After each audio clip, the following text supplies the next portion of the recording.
Apakah kamu sedang mempertimbangkan untuk bercerai, tapi bingung harus mulai dari mana?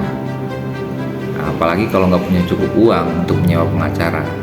Jangan khawatir, di video ini saya akan menjelaskan langkah-langkah cara mengurus perceraian di pengadilan agama tanpa harus pakai pengacara. Tonton sampai habis. Banyak orang merasa malu atau takut mengurus perceraian sendiri. Padahal sebenarnya kamu berhak dan bisa menjalani proses ini sendiri tanpa bantuan kuasa hukum. Asalkan tahu prosedurnya dan melengkapi dokumen dengan benar, kamu bisa menjalankan proses perceraian secara sah. Oke. Berikut ada beberapa langkah untuk bisa menentukan perceraian. Pertama, tentukan jenis perceraian. Apakah cerai gugat, yaitu istri menggugat suami, atau cerai talak, suami mengajukan permohonan talak. Langkah kedua, siapkan dokumen-dokumen. Seperti apa? Pertama, fotokopi KTP dan kartu keluarga, kemudian fotokopi buku nikah, yang asli dibawa saat sidang ya. Kemudian surat gugatan atau permohonan. Bisa diketik sendiri, akan saya bahas di video selanjutnya. Kemudian bukti-bukti perselisihan seperti chat, saksi, dan lain-lain.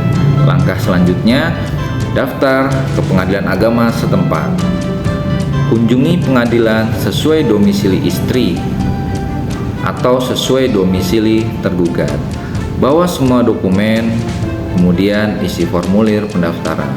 Jangan lupa bayar biaya perkara atau panjer perkara, atau kalau memang tidak mampu bisa minta keringanan atau permohonan prodeo jika tidak mampu. Langkah keempat, ikuti proses persidangan. Sidang pertama yaitu mediasi, sidang kedua dan ketiga pemeriksaan pokok perkara, kemudian putusan.